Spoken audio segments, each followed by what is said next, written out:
Breaking news చూస్తున్నాం. CM Revanth అధ్యక్షతన Telangana cabinet భేటీ కొనసాగుతోంది. 10 కీలక బిల్లులు కేబినెట్ ముందుకొచ్చాయి.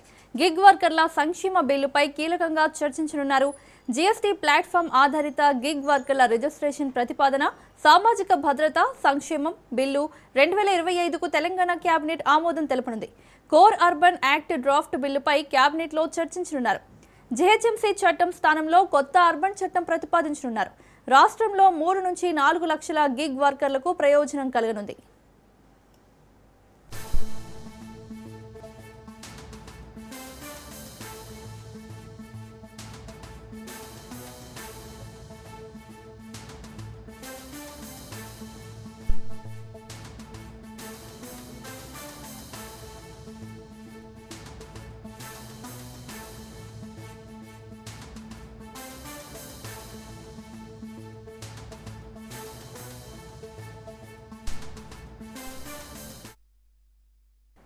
సీఎం రేవంత్ అధ్యక్షతన తెలంగాణ కేబినెట్ భేటీ కొనసాగుతోంది. 10 కీలక బిల్లులు కేబినెట్ ముందుకు వచ్చాయి. గిగ్ వర్కర్ల సంక్షేమ బిల్లుపై కీలకంగా చర్చించనున్నారు. జీఎస్టీ ప్లాట్ఫామ్ ఆధారిత గిగ్ వర్కర్ల రిజిస్ట్రేషన్ ప్రతిపాదన, సామాజిక భద్రత సంక్షేమం బిల్లు 2025కు తెలంగాణ కేబినెట్ ఆమోదం తెలపనుంది. కోర్ అర్బన్ యాక్ట్ డ్రాఫ్ట్ బిల్లుపై కేబినెట్లో చర్చించనున్నారు. జీహెచ్ఎంసీ చట్టం స్థానంలో కొత్త అర్బన్ చట్టం ప్రతిపాదించనున్నారు. రాష్ట్రంలో 3 నుంచి 4 లక్షల గిగ్ వర్కర్లకు ప్రయోజనం కలగనుంది.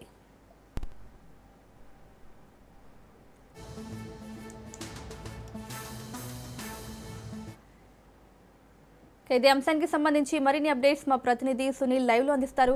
సునీల్, సీఎం రేవంత్ అధ్యక్షతన తెలంగాణ కేబినెట్ భేటీ కొనసాగుతున్నట్లు తెలుస్తోంది. అలాగే 10 కీలక బిల్లులకి కేబినెట్ ఆమోదం తెలపనున్నట్లు తెలుస్తోంది. డీటెయిల్స్ ఏంటి?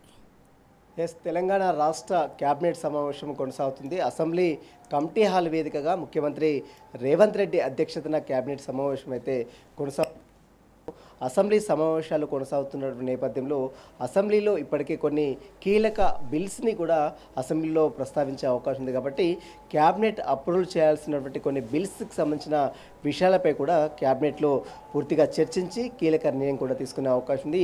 ఇందులో ప్రధానంగా రాష్ట్ర వ్యాప్తంగా ఉన్నటువంటి గిగ్ వర్కర్లకు సంబంధించినటువంటి బిల్స్ని జీఎస్టీతో అనుసంధానం చేసి వీటిని అసెంబ్లీలో ప్రస్తావించే విధంగా తీర్మానం చేయాలంటూ కూడా రాష్ట్ర క్యాబినెట్లో చర్చించి కీలక నిర్ణయం కూడా తెలిపే అవకాశం ఉంది. వీటితో పాటు ప్రభుత్వ ఉద్యోగాల్లో పనిచేస్తున్న ప్రభుత్వ శాఖల్లో వివిధ శాఖల్లో పనిచేస్తున్నటువంటి ఉద్యోగులకు సంబంధించిన విషయంలో తల్లిదండ్రులను ఎవరైతే చూసుకోవడం లేదో ఖచ్చితంగా ప్రభుత్వ ఉద్యోగులందరూ కూడా 10% తల్లిదండ్రులకు డబ్బులు ఇచ్చే విధంగా అటు రాష్ట్ర ప్రభుత్వం కూడా ఒక ప్రత్యేకమైనటువంటి బిల్స్ని తీసుకురాబోతుంది. దానికి సంబంధించిన విషయాలపై కూడా కేబినెట్లో చర్చించి కీలక నిర్ణయం కూడా తీసుకునే అవకాశం. దీంతోపాటు రాష్ట్ర వ్యాప్తంగా 1,15,00,000 మందికి ఇందిరమ్మ జీవిత బీమా సంస్థ జీవిత బీమాని ఇప్పటికే తెలంగాణ రాష్ట్ర క్యాబినెట్లో చర్చించి నిర్ణయం కూడా తీసుకునే అవకాశం ఉంది. ఇప్పటికే వీటికి సంబంధించినటువంటి విధి విధానాలపై కూడా బడ్జెట్లో వాటికి సంబంధించినటువంటి ప్రత్యేక నిధులను కూడా ఏర్పాటు చేసింది. దాదాపు బడ్జెట్లో వాటికి సంబంధించినటువంటి అంశాలపై ఇప్పటికే రాష్ట్ర ముఖ్యమంత్రి రేవంత్ రెడ్డి కూడా ప్రస్తావించారు.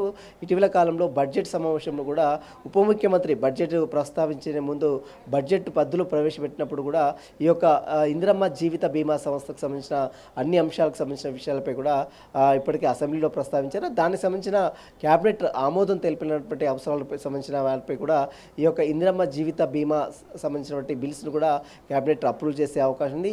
దీంతో పాటు కొన్ని కీలక అంశాలు మున్సిపల్కి సంబంధించినటువంటి చట్టాలు, అదేవిధంగా తెలంగాణ రాష్ట్ర ప్రభుత్వం ఎంతో ప్రతిష్టాత్మకంగా చేపడుతున్నటువంటి మూసీ రిజర్వేర్ సంబంధించినటువంటి పునరుద్ధరణ సంబంధించినటువంటి అంశాలపై కూడా క్యాబినెట్లో చర్చించి కీలక నిర్ణయం కూడా తీసుకునే అవకాశం ఉంది. ఇక పాలమూరు ఎత్తిపోతలకు సంబంధించిన అంశాలపై కూడా క్యాబినెట్లో చర్చించి కీలక నిర్ణయం కూడా తీసుకునే అవకాశం. ఎందుకంటే ఈ అసెంబ్లీ సమావేశంలో అసెంబ్లీ సమావేశంలో కూడా ఈ ప్రధాన అంశాలపై కూడా పూర్తిగా చర్చించి కీలక నిర్ణయాలు కూడా తీసుకునే అవకాశం. ఇప్పటికే గవర్నర్ స్పీచ్ నుంచి హీట్ ఎక్కినటువంటి అసెంబ్లీ ఉభయ సభలు కూడా ఈసారి రానున్నటువంటి కాలంలో కూడా డిఫెండ్ చేయడం కోసం అటు ప్రధాన ప్రతిపక్షాలని బీఆర్ఎస్ పార్టీని, మరోవైపు బీజేపీ పార్టీ చేస్తున్నటువంటి దాడికి దాడి చేసే విధంగా ఖచ్చితంగా అంటే అది అటు క్యాబినెట్ మంత్రులందరూ కూడా సమాయత్తం కావాలి. ఖచ్చితంగా వాటికి సంబంధించినటువంటి పూర్తి విధానాలని ప్రజల్లోకి తీసుకువెళ్లాలన్న అన్ని అంశాలపై కూడా క్యాబినెట్లో చర్చించి కీలక నిర్ణయం కూడా తీసుకున్నాం. ఇందులో ప్రధానంగా మూసీ పునర్జీవనానికి సంబంధించిన దానిపై ఇప్పటికే ముఖ్యమంత్రి రేవంత్ రెడ్డి తాజ్ కృష్ణ హోటల్లో పవన్ ప్లాన్ ప్రజెంటేషన్ ఇచ్చాడు. దానిపై ఇప్పటికే బీఆర్ఎస్ మరోవైపు బీజేపీ పెద్ద రాద్ధాంతం చేస్తున్న నేపథ్యంలో వాటికి సంబంధించిన అంశాలపై కూడా ఈసారి జరిగినటువంటి బడ్జెట్లో దానికి ప్రత్యేక నిధులు కూడా కేటాయించారు. కాబట్టి వాటికి సంబంధించిన అంశాలపై కూడా క్యాబినెట్లో చర్చించి కీలక నిర్ణయం కూడా తీసుకొని ఆమోదం తెలిపే అవకాశం ఉంది. వీటితో పాటు గిగ్ వర్కర్లు, మరోవైపు ఇంద్రమ్మ జీవిత బీమా సంస్థకు సంబంధించిన అంశాలు, మరోవైపు ఆరోగ్యకు సంబంధించిన అంశాలు, అదేవిధంగా రాష్ట్ర వ్యాప్తంగా ఉన్నటువంటి ఉద్యోగులందరూ కూడా 5 లక్షల బీమా కల్పిస్తున్నట్టు కూడా ఇప్పటికే రాష్ట్ర ప్రభుత్వము ఒక నిర్ణయం తీసుకుంది. కాబట్టి వాటికి సంబంధించిన బిల్స్పై కూడా రాష్ట్ర క్యాబినెట్ అప్రూవల్ చేసే అవకాశం. ప్రస్తుతం అయితే క్యాబినెట్ సమావేశం సుమారు గంట సేపటి నుంచి ఇంకా కొనసాగుతూనే ఉంది. అసెంబ్లీ వేదికగా అసెంబ్లీ కమిటీ హాల్లో ముఖ్యమంత్రి రేవంత్ రెడ్డి అధ్యక్షతన జరుగుతుంది. కాబట్టి ఈ క్యాబినెట్ సమావేశం ముగిసిన తర్వాత మరి మంత్రులు ఎవరైనా వచ్చి క్యాబినెట్లో తీసుకున్నటువంటి నిర్ణయాలపై మాట్లాడతారా లేదా ఒక పత్రికా ప్రకటన ద్వారా విడుదల చేస్తారనేది కూడా మరి కాసేపులో క్లారిటీ కూడా వచ్చే అవకాశం ఉంది. Thank you.